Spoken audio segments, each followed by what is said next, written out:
온라인 목요 성경 이야기 함께 해주신 우리 성도님 감사합니다. 오늘도 함께 해주셔서 감사합니다.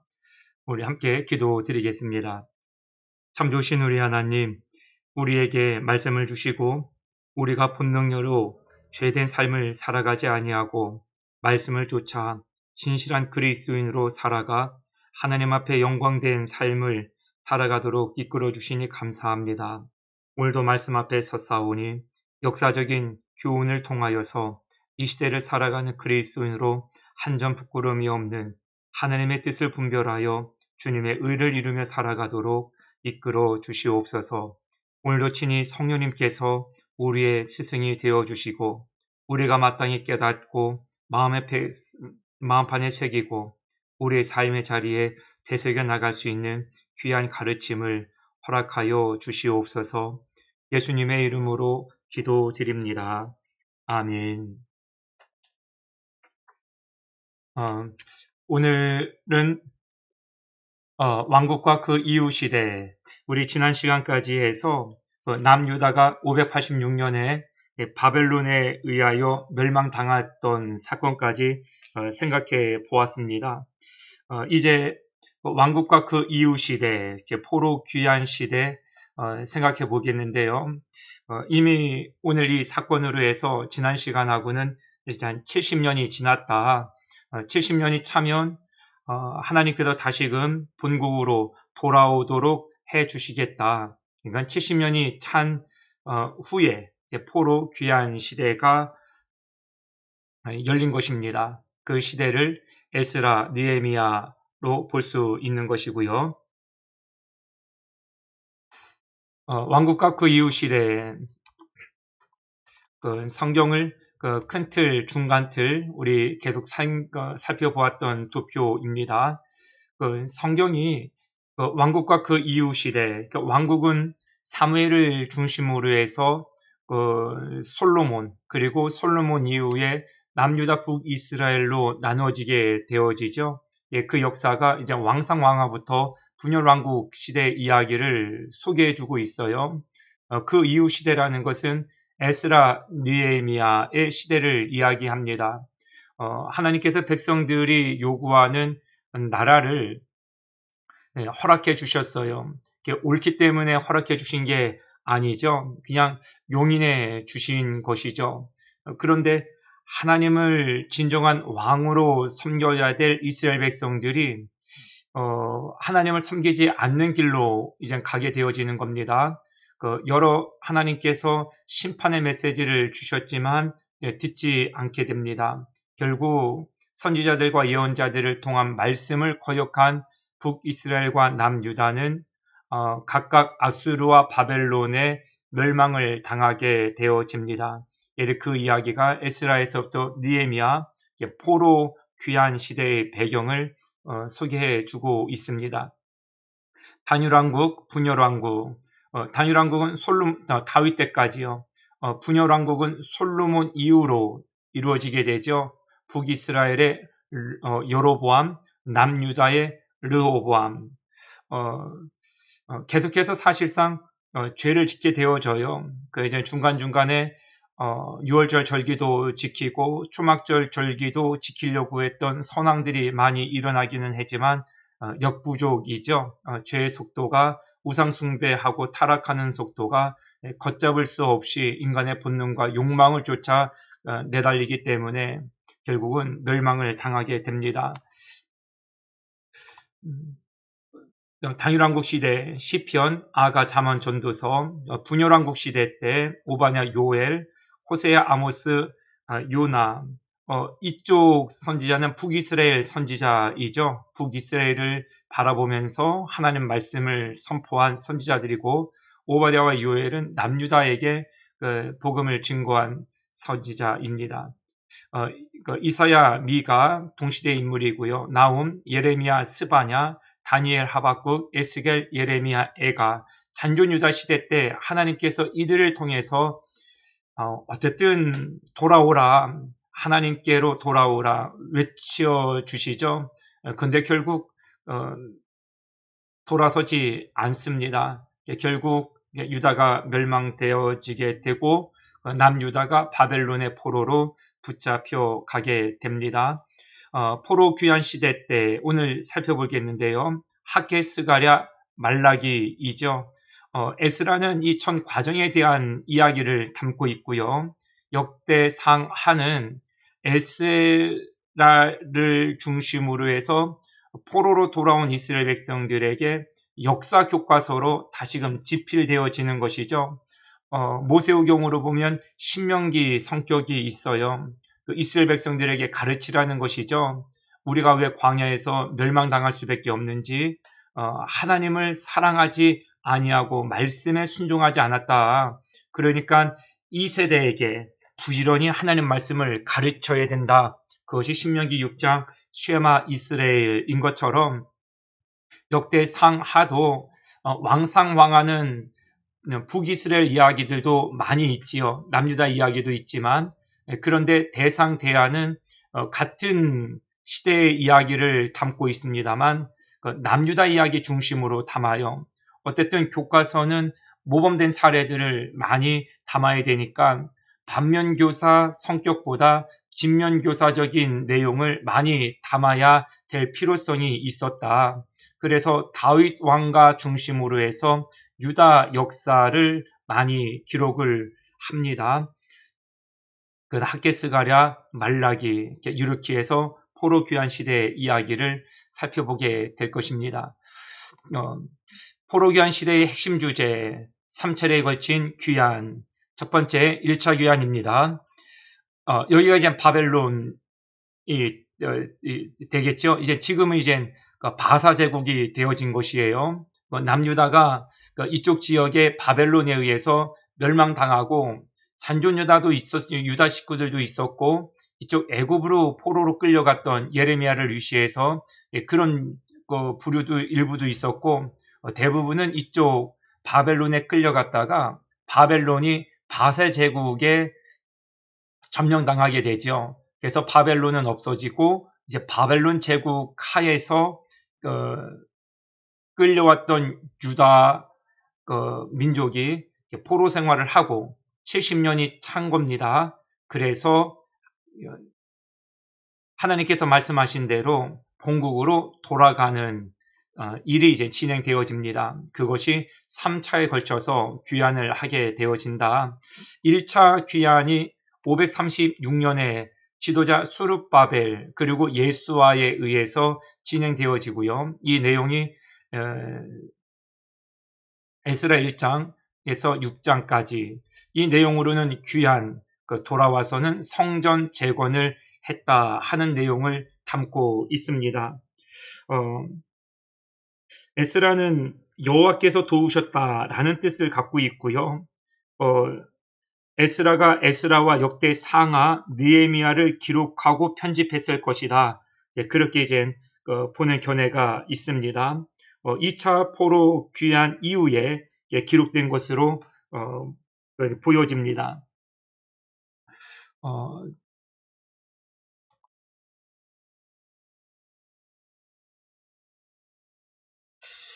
이때 이제 귀환을 하게 되어지는데 바사왕 고레스 원년이죠. 바사왕 고레스 원년에 하나님이 고레스 마음을 감동시켰다. 성령님께서 감동해 주셔야 하나님의 일이 가능하게 되어지는 것입니다. 우리가 예수님을 믿어도 우리가 믿겠다는 의지로 믿는 게 아니라 그 의지조차도 하나님께서 감동으로 주셨기 때문에 가능한 것이죠. 그래서 우리는 예수님을 믿는 사람, 즉 성령의 사람, 우리 그렇게 이야기할 수 있어요. 고레스 왕이 말하기를 하나님은 참 신이시다. 하나님께서 고백하도록 감동시켜 주신 것입니다. 이스라엘 포로를 돌려보내요. 성전 짓기를 허락해 줍니다. 이때 모든 걸 다 허락해 줍니다. 건축에 필요한 예물을 다 모아가지고 가라는 것이에요. 마치 다윗이 아들 솔로몬 때에 지어질 예루살렘 성전의 모든 재료를 준비해 놓으셨던 것처럼 포로기 때 다른 준비물을 준비할 수가 없으니까 하나님께서 다 이렇게 예비를 해 주셨다 볼 수 있어요. 수르바벨을 중심으로는 42,360명이 귀환을 하게 됩니다. 본문 말씀 한번 보겠습니다. 바사왕 고레스 원년에 예레미야 입을 통해서 하신 말씀을 하나님께서 이루시려고 예레미야 입을 통해서 하신 말씀이 그 이전에 이사야 때부터도 말씀을 하신 것이죠. 바벨론의 포로로 잡혀가라. 그거는 재앙이 아니라 평강이라는 것이죠. 그리고 반복해서 강조하셨던 것이 70년이 차면 다시금 너희들의 땅으로 돌아오도록 회복시켜 주실 것이다. 이 예레미야 입을 통하여 하신 말씀을 이루시려고 바사왕 고레스의 마음을 감동시키셔서 공포하고 조서를 내리도록 하셨다 하는 것이에요. 하늘의 하나님 여호와께서 세상 모든 나라를 내게 주셨고 나에게 명령하사 유다 예루살렘의 성전을 건축하라 하셨나니 바사왕 고레스는 이방인이에요. 하나님 예루살렘의 성전을 지을 필요가 사실 없는 왕이죠. 그럼에도 불구하고 하나님께서 마음을 감동시키시니까 전혀 무관한 이방의 왕 고레스인데도 불구하고 이것을 진행하도록 하게 하시더라. 그러니까 이렇게 해서 하나님 말씀이 예레미야를 통해서 주셨던 말씀이 이루어지게 됩니다. 그런데 어려움을 겪게 됩니다. 전해 지대를 세울 때 노인들이 통곡합니다. 그러니까 통곡을 했다라는 것은 이 말씀을 한번 볼게요. 제사장들과 레위 사람들과 나이 많은 종장들은 첫 성전을 보았으므로 첫 성전이 70년 전에 예루살렘 성전을 얘기하는 것이죠. 이제 바벨론에 의해서 불타서 잿더미가 되어버린 그 성전을 두고 바벨론의 포로로 잡혀와서 바벨론이 바사 제국이 되고 70년이 돼서 다시금 돌아갔는데 그 성전을 바라본 거예요. 70년 만에. 얼마나 감개무량했겠습니까? 이 성전의 기초가 놓임을 보고 대성통곡하였으나 여러 사람들은 아마 바사 제국에서 포로로 끌려가서 그곳에서 태어난 사람들, 젊은 사람들이겠지요. 그 사람들은 크게 기뻐하여 함성을 질렀다. 그러니까 이 소리가 같이 섞여서 즐거이 부르는 소리와 통곡하는 소리를 백성들이 분간하지 못했다. 너무 좋은 울음소리, 웃음소리가 함께 뒤범벅 되어졌다 하는 상황을 보여줍니다. 우리가 늘 하나님의 성전을 바라보면서 이런 감개무량의 은혜가 있으면 참 얼마나 좋을까 하는 생각도 한번 해봅니다. 예배 드리는 게 좋고 하나님의 빈성전에 참여해서 기도하고 찬양하는 것, 그것이 정말 좋고 하나님을 배우는 것이 정말로 설레이고 기다려지는 일, 정말 성령 충만한 모습이 아니라 할 수 없지요. 이런 모습으로 이제 귀환하여 성전을 재건을 합니다만 반대가 이루어지게 되어집니다. 반대가 이루어져서 성전 재건이 중단하게 되어집니다. 이유는 이거예요. 아닥사스다 왕의 조서 초본이 이제 고레스 왕에서 넘어갔어요. 이제 성전 건축하는 중에 왕의 바사 제국은 아닥사스 왕으로 바뀌어 있는데 이때 르움과 서기관 심세 그의 동료 앞에서 성경을 이제 낭독을 하는데 조서를 낭독을 하는데 예루살렘으로 급히 가서 유다 사람들을 보고 권력으로 억제하여 그 공사를 그치게 했다. 하나님의 성전 공사가 바사 왕 다리오 제2년까지 중단되었다. 이게 왜 중단이 되어지느냐면요.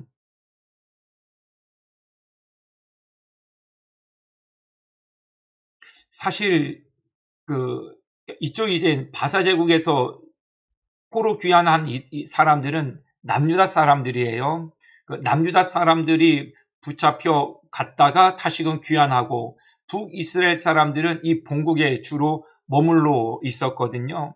그런데 이곳에 살아가면서 여러 국제적인 성격들 때문에 외교적인 정책 때문에 외국인의 이방인들의 피가 섞인 거예요. 그러니까 북이스라엘은 이때부터 사마리아인이라 불리기 시작을 했는데, 사마리아인들, 북이스라엘 사람들, 혼혈인들, 피가 더러운 인들, 그러니까 이렇게 이제 남유다 사람들이 보는 것이죠.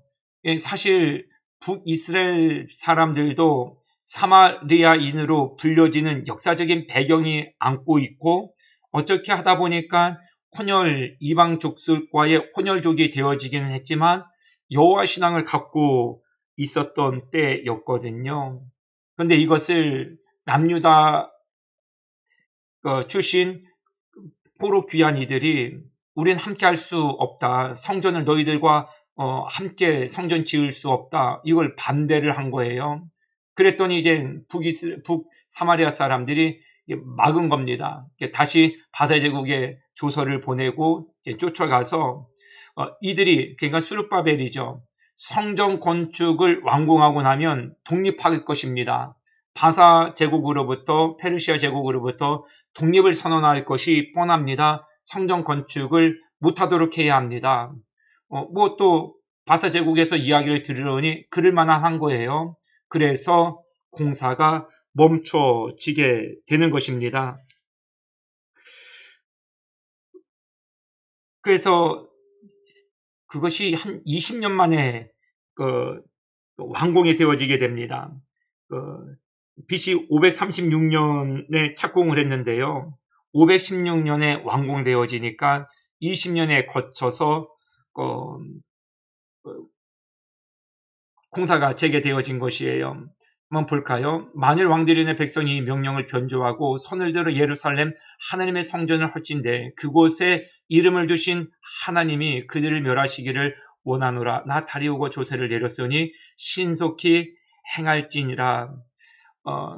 이제 막았지 않습니까? 이때 등장했던 인물이 학개와 스가랴예요. 다시 권면을 하는 것이요. 성전 건축을 멈추지 말라. 그래서 학개와 스가랴가 다시금 본국의 역할을 하는 것이죠. 허락을 받아서 다시금 성전 건축이 재건되어지고 20년 만에 완공되어지더라. 그 사건을 소개해주고 있는 것이 학개와 스가랴서입니다. 한번 보겠습니다. 학개입니다. 학개는 2장으로 되어 있고요. 1장은 성전 건축을 독려하는 글이죠. 그리고 성전 건축 이후에 축복에 관한 내용을 담고 있습니다. 1장 14절 말씀에 여호와께서 스알디엘의 아들 유다 총독 스룹바벨, 1차 귀한 리더입니다. 스룹바벨의 마음과 요사닥의 아들 대제사장 여호수아, 스룹바벨과 여호수아, 예수아라고 부르기도 합니다만 이들 마음에 감동을 시키신 거예요. 그들이 와서 만군의 여호와 그들의 하나님의 전 공사를 하였으니, 이들에게 대한 또한 축복의 장이 기록되어 있죠. 이 성전의 낮은 영광이 이젠 지어지고 난 이후에 스룹바벨 성전이라고 불려집니다. 이 스룹바벨 성전이 완공되어지면 이전 성전은 예루살렘 성전이에요. 예루살렘 성전의 영광보다 클 것이다. 만군의 여호와의 말이니라. 내가 이곳에 평강을 주리라. 만군의 여호와의 말이니라. 그동안 평강이 없었거든요. 포로 생활을 했었으니까. 성전 건축을 하는데 또 북사마리아 사람들이 방해 공작을 펼치는 거예요. 늘 갈등의 연속이었는데 하나님 성전 건축이 완공되어지며 이뤘던 참 평강을 하나님께서 복으로 약속해 주심을 기록해 주고 있습니다. 그래서 20년 만에 완성되어진다. 학개는 축제라는 의미를 갖고 있어요. 아까 이제 말씀드렸던 것처럼 포로로 잡혀갔던 나이 드신 어른 1세대는 감격의 눈물 흘리는 거고, 포로기에 태어난 젊은이들은 기쁨의 환호를 내짓는 것이죠. 그래서 구세대와 신세대가 함께 하나님의 성전 건축과 완공을 통해서 축제를 회복하는 그런 귀한 하나님의 복을 받게 되어지더라. 그래서 성전이 총 3개지요. 예루살렘 성전, 수르바벨 성전, 그리고 신약에서 헤롯 시대의 헤롯 성전. 지금 이전 영광이 낮은 영광보다 못할 것이다. 그러니까 지금에 회복되어지는 성전이 더 큰 영광 가운데 등극하게 될 것이다 하는 것을 말씀해 주고 있습니다. 다리오 왕 2년에 이루어지게 되어지죠. 학개에게 내 집이 황무하였으니 전을 건축하라 말씀을 주시고요. 학개가 이것을 독려하여서 완성되어졌다. 학개는 2장으로 되어 있어요. 성전 건축 독려와 그 이후의 축복. 여호와께서 스알디엘의 아들 유다 총독 수르바벨 그리고 대제사장 여호수아의 마음과 남은 모든 백성의 마음에 감동케 하셨다. 그래서 하나님의 전 공사를 하게 하셨고 이전의 나중 영광이 이전 영광보다 크리라. 저는 이게 우리 시대에도 축복의 말씀으로 받았으면 좋겠습니다. 우리가 성전을 세워나가는 이게 우리의 마음의 성전이든지 우리가 함께 예배드리는 이 예배당의 성전이든지 우리 세대보다 우리 자녀 세대가 맞이하는 영광이 전 더 컸으면 좋겠다. 그런 희망과 기대를 갖고 그런 자녀들 세대를 축복하는 우리 세대가 부모님 세대가 되면 좋겠다 하는 마음을 가져봅니다. 이제 스가랴 한번 보도록 하겠습니다. 스가랴는 14장으로 되어 있습니다. 성전 재건 중 학개와 마찬가지예요. 성전 재건 후로 나뉘어지고요. 1장부터 8장, 9절에서 14장 8가지 환상과 금식과 이스라엘의 회복, 메시아의 도래와 메시아의 통치를 소개해주고 있어요. 스가랴는 여호와께서 기억하신다라는 뜻을 갖고 있고요. BC 520년부터 475년 사이에 기록된 것으로 여겨집니다. 스가랴가 학개와 마찬가지로 성전 재건에 대해서 강조를 해요. 그러면서 1장부터 6장까지 8가지 환상에 대해서 이야기를 했는데 보세요. 말 탄 자들의 의상, 유다와 이스라엘과 예루살렘 성전을 해친 뿔과 그 뿔을 털치는 공정에 대한 이상, 청량줄을 잡은 자에 대한 이상, 예루살렘의 재건과 영광, 여호수아의 더러운 옷을 벗기고 아름다운 옷을 입히는 이상, 이 모든 것들에 대한 이상은 이것이 묵시문학이기 때문에 사실 환상에 대한 해석은 좀 조심해야 될 필요성은 있지요. 그런데 배경을 알면 그렇게 큰 어려움이 없어요. 이 말씀이 어떤 상황 가운데 주어진 말씀이었지요? 지금 1차 포로 귀환하고 그들에 의해서 불타 없어졌던 예루살렘이 재건되어지다가 북이스라엘 사마리아인들에 의해서 지금 공격을 받아서 멈추고 있는 상황에 절망해서 성전이 재건되어져서 이전 영광보다 낮은 영광이 크리라고 하는 희망의 메시지로 이젠 옮겨지는 때에 하나님께서 주신 말씀이라는 것이에요. 절망에서 희망으로 성전 재건을 재촉하고 다시금 격려하는 차원에서 하신 말씀이라는 것을 배경으로 환상을 바라보시면 큰 어려움은 없을 것입니다. 그것이 중요합니다. 그냥 성경은 그냥 문해력으로 그냥 1장에 무슨 내용이 있다, 2장에 무슨 내용이 있다라는 것보다 배경을 살피는 게 중요해요. 특히 지금 이 스가랴는 묵시문학이기도 합니다만 역사 가운데 주어진 것이기 때문에 역사적인 백그라운드를 이해하고 바라보면 엉뚱한 해석하지 않을 수 있게 되어집니다. 그런 상황 속에서 성전 재건 중에 절망에서 희망으로 가는데 필요한 말씀을 주셨다. 두 번째, 금식에 관해서 말씀을 해 주십니다. 참된 금식의 원리, 진실한 재판, 굉장히 중요하죠. 하나님께서 정말 강조하시는 건 진실과 정직이에요. 인애와 긍휼을 베풀고 과부와 고아와 나그네와 궁핍한 자를 압제하지 말고 남을 해하려고 심중에 도모하지 말지니라. 이게 금식, 참된 금식이라는 거예요. 이것을 하나님께서 이 시대에 말씀하셨다는 것은 거짓 금식도 있었다라는 것이죠. 마음은 그렇지 않은 것이에요.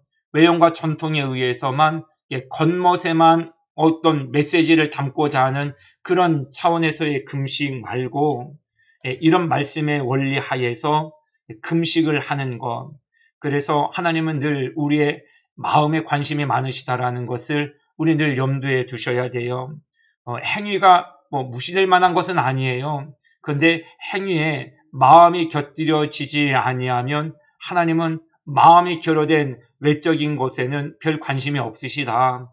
주님은 늘 우리의 마음 여부를 원하시고 살피신다라는 것을 늘 우리도 생각해 보아야 합니다.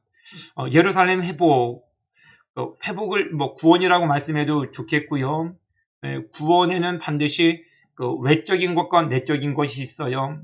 역사적인 구원이 외적인 거라고 한다면 우리 마음속에 진리, 어떤 그 구원, 또 겸손, 하나님 경외심, 사랑하는 마음, 이런 것들은 내적인 회복을 뜻하는 것이겠죠. 그런데 하나님은 외적인 중심도 중요하죠. 성전을 건축하는 것. 그런데 내적인 회복도 하나님 간과하진 않으십니다. 너희들의 마음을 다해서 예배를 드리라는 것이에요. 너희가 진리의 성읍이라 일컫겠고 하나님 말씀의 성읍이어야 된다라는 것이에요. 그전에는요, 사람의 욕망이 가득했었죠. 죄와 우상 숭배가 가득했었죠. 그런 성읍 말고 진리의 성읍이 되도록 하라는 것이고요. 예루살렘 길거리에 늙은 지아비와 지어미가 다시 앉을 것이다. 회복인데 이 말씀을 하신 것은 그때 당시에는 젊은 사람들 때에서 많은 사람들이 죽는 거예요. 하나님의 징계죠. 늙은 지아비와 지어머니가 다시 앉을 것이라는 것은 장수의 복을 주시겠다라는 것이죠.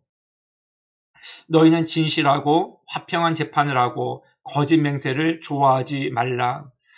거짓 맹세하는 것은 거짓 우상숭배자들, 거짓 선지자들이 주로 사용했던 방편이었죠.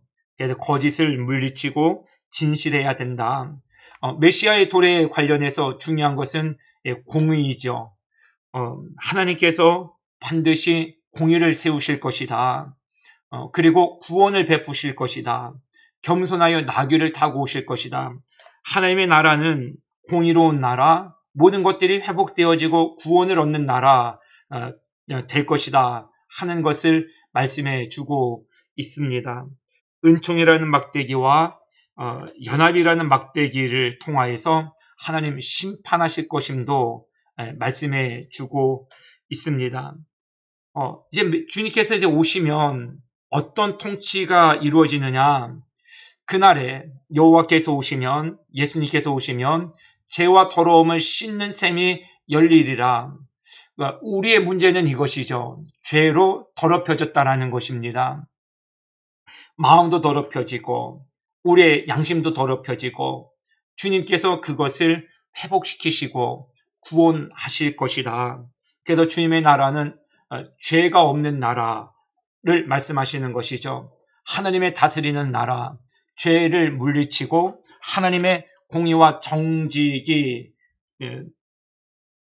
개념으로 작동되어지는 나라, 주님은 그 나라를 말씀하고 계신 것입니다. 남은 자들이 해마다 예루살렘으로 올라와서 초막절을 지킬 것을 명하고, 이게 모세도 강조를 했거든요. 너희들이 7년마다 초막절을 지키라. 그때는 이제 신정 정치 시대이니까 늘 하나님 말씀으로 행군을 하고 멈추고, 그러니까 자주 초막절을 지키지 않아도 늘 그 신앙으로 살아가니까. 그런데 이후에 모세를 통해서 하나님 주신 말씀은 7년마다 초막절을 지킬 것을 명하셨는데, 다윗 시대 때 그리고 솔로몬 이후로 남북 이스라엘이 분열되어지고 난 이후에 초막절을 지키기가 요시야 왕 때가 처음이죠. 그러니까 구원의 감격을 회복하라는 것이죠. 그런데 그 감격 조체가 없어진 거예요. 예수 그리스도께서 오셔서 구원의 감격을 다시 회복시켜 주시고 그 구원하심으로 너희들을 다스리실 것이다 하는 것을 말씀해 주시는 것입니다. 그 내용을 스가랴 후반부에 담고 있는 것입니다. 스가랴서는 14장으로 되어 있고요. 성전 재건 중 그리고 성전 재건 후 1장부터 8장, 9장에서 14장 8가지 환상이죠. 중요한 것은 이 환상에 대한 하나하나에 대한 묵시문학적인 내용보다 이 말씀이 있었던 배경이 중요하다. 성전 재건을 하다가 공격을 받아서 멈추고 다시 성전 재건을 촉구하는 메시지를 증거하시면서 주시는 메시지다. 이 8가지 환상이 그런 배경 하에서 하나님 말씀을 해석하고 배워야 된다 하는 게 중요합니다.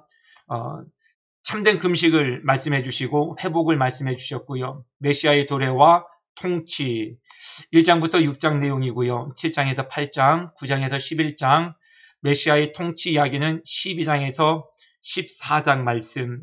우리 9장에 서 있는 말씀은 우리가 잘 아는 내용이에요. 1장 보겠습니다. 이젠 8가지 환상에 대한 내용들이고요. 진리의 성읍이 중요하죠. 그전에는 하나님의 진리가 거의 거리에 굴러다니는 돌처럼 만큼도 여기지 못했던 예루살렘 성읍을 진리의 성읍으로 회복되어질 것을 말씀을 해 주셨습니다. 너희는 신실하고 화평한 재판을 하고 거짓 맹세를 좋아하지 말라. 억울한 사람을 만들지 말라는 것이죠. 나귀 새끼를 타고 우리 주님 오십니다. 연락이라는 막대기 그리고 은총이라는 막대기로 심판하실 것이다. 주님의 오시는 목적은 죄를 이제 멸하는 것이죠. 죄를 폐하시는 것이죠. 죄로부터 우리를 구원하시기 위함이신 것이고요. 그리고 통치하십니다.